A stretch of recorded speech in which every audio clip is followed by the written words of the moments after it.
named after the process by which iron turns to rust, the process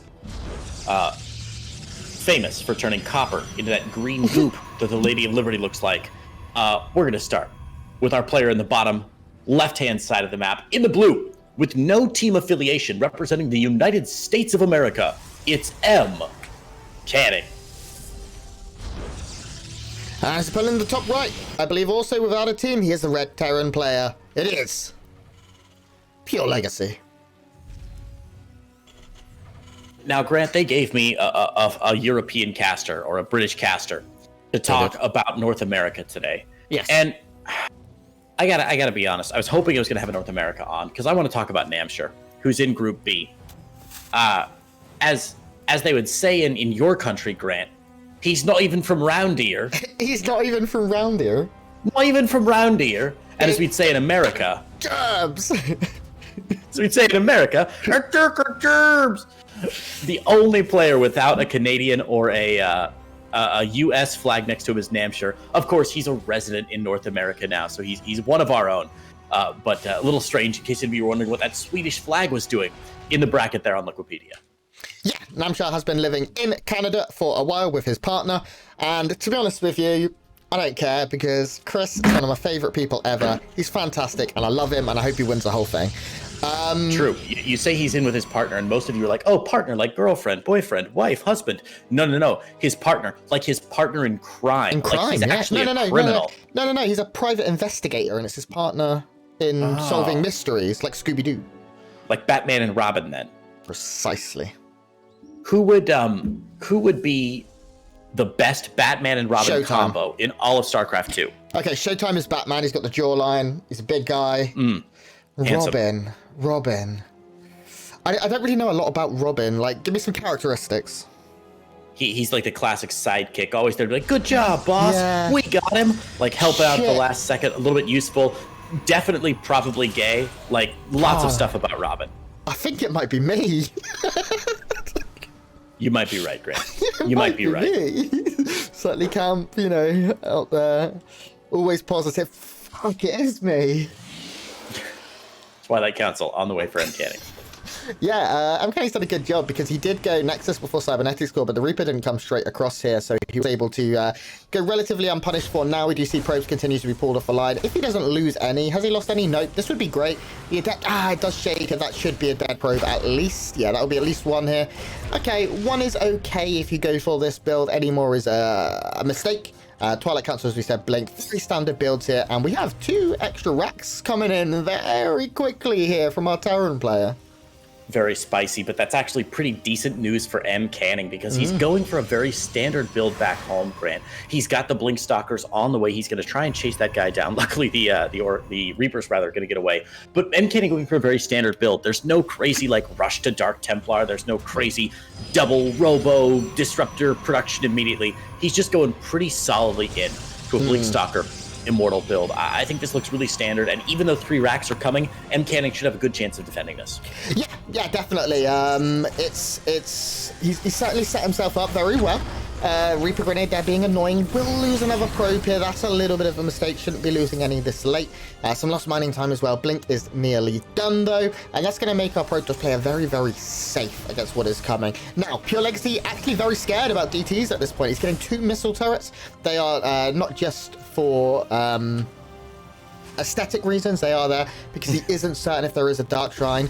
I like what MCanning's doing though, playing pretty standard against a player like PureLegacy, who is a shenanigans-based Terran player.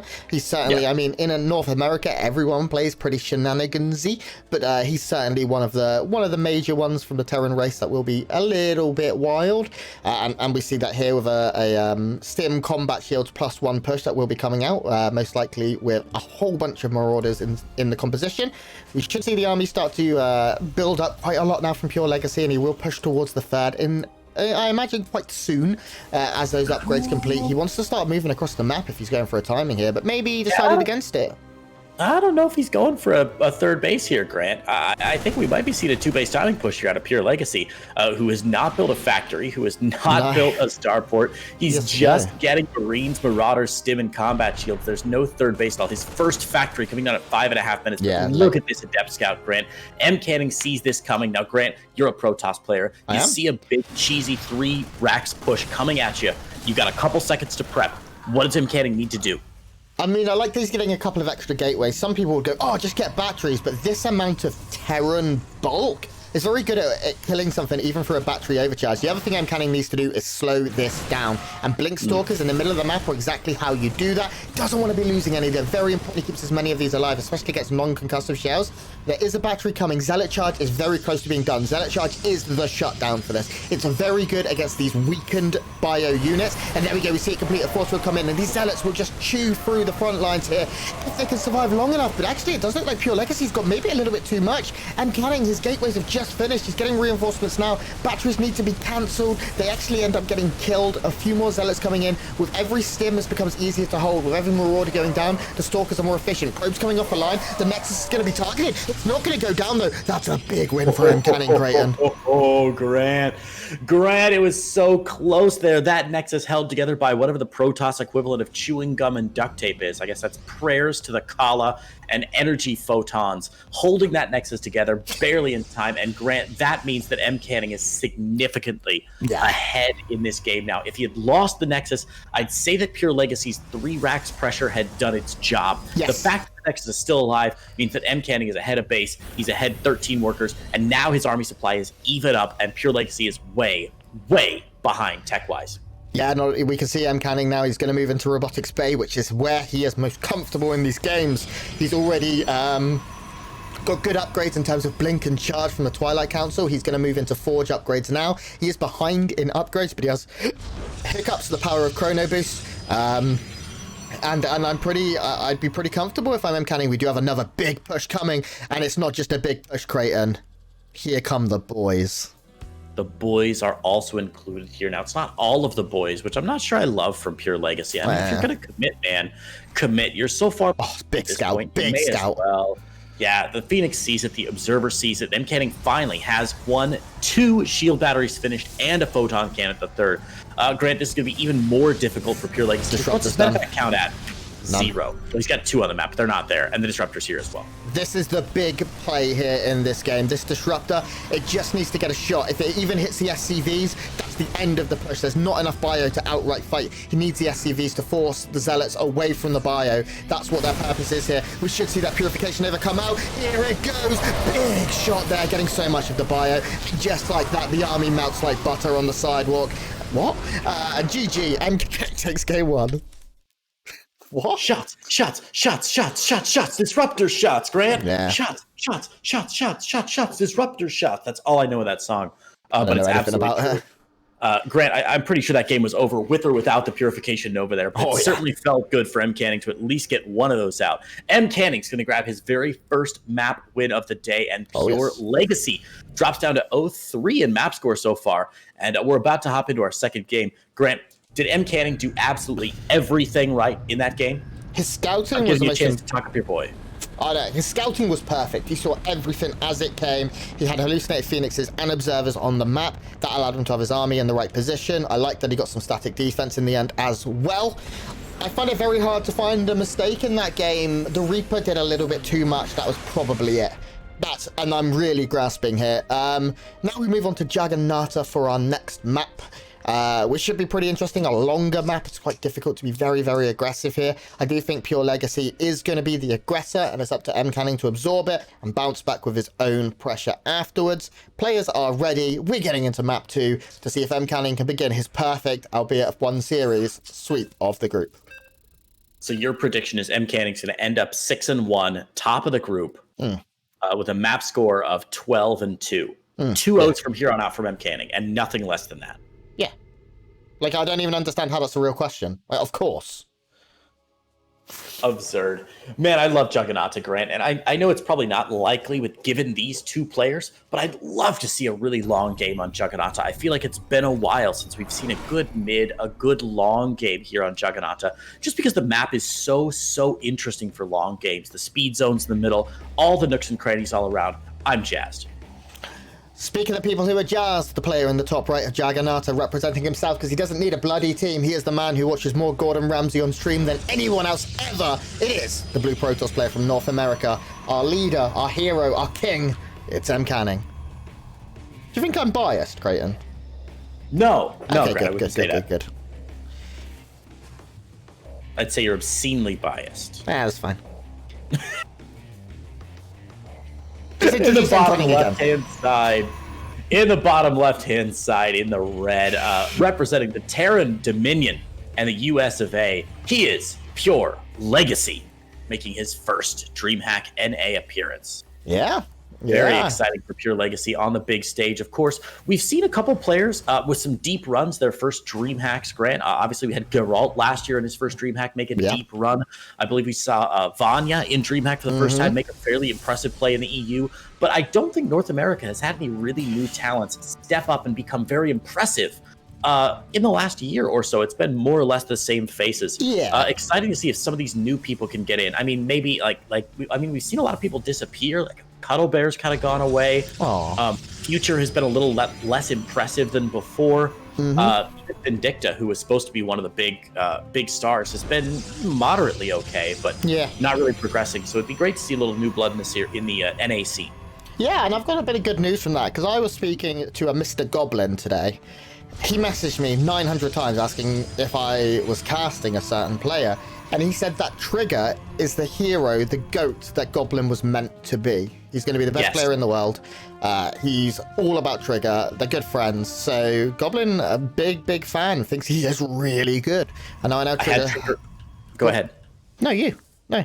I had Trigger in one of my tournaments, and it was the same thing. He tore through the bracket, ended up getting stopped by a Korean, I believe, in like the round of 8 or something, but did an incredible job through the tournament. Everyone in chat said his play is fantastic. It's unbelievable. Please show him on stream. He's so good. I didn't get the chance to actually see him. So I'm really hoping that today or tomorrow when we're casting North America, we get a chance to talk a little bit about Trigger because I agree with you. He is one exciting player that I'm looking forward to.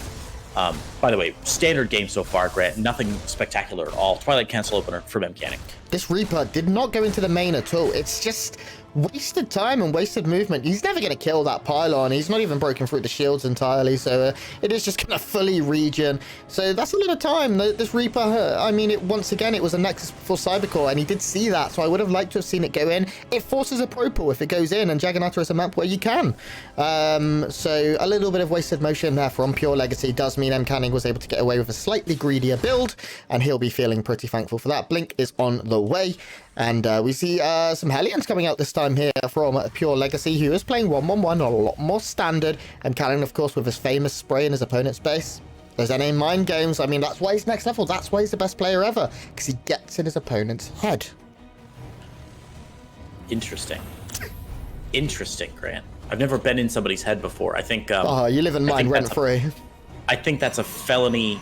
I think it's a felony to get inside someone's head unless you're like a medical professional. You are, aren't you? No. My doctorate is in electrical engineering and poetry, not medicine. Mine's in elephants. We've already discussed this. Yeah, your doctorate is in elephants, and not like actual elephant studies. Just like your dissertation was like reasons to have an elephant in your backyard. Lol. Yeah. I'd really like that or a giraffe. And Oxford was like, yes. Perfect. Yeah. See, I just know what they like over there. Okay, so we do see these Hellions pushing out once again. Yeah, this is interesting. Hellions coming in once again. MCanning with a great scout has been able to see this. He has a wall up, and Hellions don't break through pylons. They're not very good against him. So we do see a Stalker going down. That being walked in forward was a bit of a mistake. So a little bit of a misclick there from MCanning. But he is only human despite everything he shows. But this Cloak Banshee is a bit scary. The good news is there is already an observer on the way. MCanning kind of knowing what happens. He now has Blink. He can blink forward and punish this. I think he's going to wait for 4 Stalkers. That is it. And he should get probably 2. Just the 1 with the Reaper Grenade disengaging here. But again, a good start for MCanning, who's up 10 workers already. Yeah, that's a great start for MCanning, man. About 10 workers where you kind of expect to be at this point in the game. But if you have the units lost tab, you'll see there's not a whole lot that's been lost so far this game, Grant. Very passive game so far. Well, Reaper finally does go down, and that cloak is going to finish. So that's actually bad news for PureLegacy because, as you said, MCanning has the Observer. He's also got shield batteries. Oh, okay. Excuse me, in his mineral lines. And he is more than prepared for anything coming his way. I would be very surprised if Banshee got too much done at all. I think MCanning maybe has done his homework here. I'm not sure if that Banshee tried to come in. It's a full house, so I very much doubt it. But there's already 2 Stalkers and a Observer in the main of MCanning. This isn't going to do any damage. And what that means is MCanning, he's even just seen the second one here. He knows everything that's going on in this game. And the Banshees are just not very good on their own. They need to be marred up together. They need to be hitting the same target. One probe will go down here. Sure, but these Stalkers will just blink on this, most likely. And I just can't see any more damage. Nope, there's the aggressive blunk forward, and that Banshee going to get 1 shot off. But of course, there's a shield battery, Grant, 1 Banshee trading for 1 probe. Let me do the math in my head, but no, we've already made that joke once this stream. But no, it's not any good. And now MCanning breaking down his own wall to move on out. He's got to be feeling good about this. 3 bases down for MCanning. PureLegacy just now getting started on that 3rd CC. Yeah, and now we see Zealot Charge already nearly done. More gateways coming down, that Robotics Bay coming down for those disruptors that are so handy in the hands of Mr. Khan. And we do see a bit of a push from PureLegacy, but again, there's no medevacs with this. They're very, very late, which means these Stalkers can punish this army early. There's no concussive shell for these Marauders, so blinking away will be good. The speed zone helps a lot. This tank will push us away finally, but it's a good again for MCanning. Yeah, very nice. Couple little shots off. The tank will deter those Stalkers from doing any more damage. But yeah, I love this. Colossus and ETL coming up from MCanning, changing things up just a little bit, Grant. You know, he's known as the Disruptor player, and not that Disruptors are the best choice or the worst choice here, but Colossus do a lot of good, especially this early against a very heavily bio army. Yeah, the reason he's done this as well is he's losing a couple of workers to one of the Banshees there. It's because he knows his opponent's air tech is all delayed because of those 2 Banshees. He knows there was no reactor, which means Vikings will be a bit slower because he has to hit his medevac count or get less medevacs, which means the Colossus do the damage they need anyway. So these Colossus, once he gets 2 in ETL, or maybe even just 1, he might push out with this. We do see PureLegacy coming for a push here. It is a decent army, 1 tank. Upgrades, they will have +1 as well. There are a couple of Widow Mines, which will deal with the Zealots coming in, but a Colossus here is going to do a lot of damage created. That Widow Mine goes down, 2nd Colossus joins the fray. The tank will be focused down, and now the Colossus have free reign as long as they are microed. Yeah, I mean, it's still a decent trade, I think.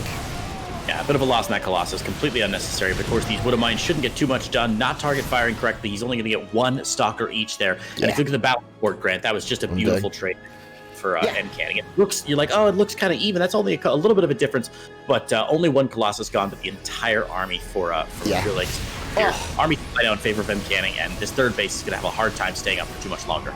Yeah, the blink forward there to get the medevac as well, meaning that's another medevac that isn't, which has to be rebuilt. 2nd starport coming down. That's quite early. Does mean the Viking production will be decent before all is said and done, but we do have MCanning adding on a Dark Shrine, getting Disruptors already. So if Vikings are produced, what good are they going to be? They can't shoot Disruptors unless they land, in which case they really don't want to be fighting.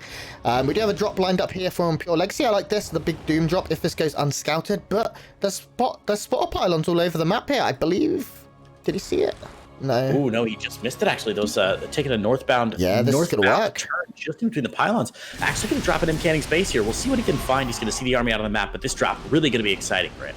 Yeah, this drop is going to find some damage. It's probably going to force a recall here into the main. MCanning actually is just going to walk away the long way. He doesn't have energy to recall from what I can see. No, he does. I'm not sure why we're not getting a recall here. He doesn't have enough energy on the main, of course, yeah. Meanwhile, we do have a push over to the 3rd. That is going to be dealt with by 1 Colossus, a cannon, and a few Zealots. This should be cleaned up. Not too many probes going down. We do lose a Disruptor, though, from MCanning side. If he can get that medevac... Gets away. Still a good... Yeah. Still a good trade for MCanning, though. Losing a bit of energy or health on his Nexus there, but Grant, he had a shield battery overcharge available. He overcharged his Nexus, and if you noticed, PureLegacy didn't retarget that shield battery behind it. So a bit of a micro mistake there from PureLegacy, who had the chance to do a little bit more damage. And now the DTs into PureLegacy's natural, into his main. SCV's going down, and there's just nothing here. I mean, this is a killing blow if I've ever seen one. Yeah, this DT in the natural is just devastating. The one in the main as well. Just getting huge damage. Finally, something will finish. The missile turret will finish in the natural. But at what cost? What now? What now? What we'll have to be seeing now is an all-in Terran player. Oh, the Disruptor doesn't get a shot off, though. There's not that many Stalkers here. There's no Zealots here either, so there's not much buffer. PureLegacy still has a very, very threatening army. The cannon offering a lot of DPS. These medevacs were very low on energy. Reinforcements coming in. They're going to get picked off before they can really join the fight. As soon as an Immortal comes out, I just don't know how our Terran player is meant to defend this. The Immortal is going to add so much DPS against all of these very low health Marauders. Finally, we see our Terran player back. He's at 27 workers too. This attack didn't work, and it needed to, Creighton. And what that means is GG comes in, and MCanning begins the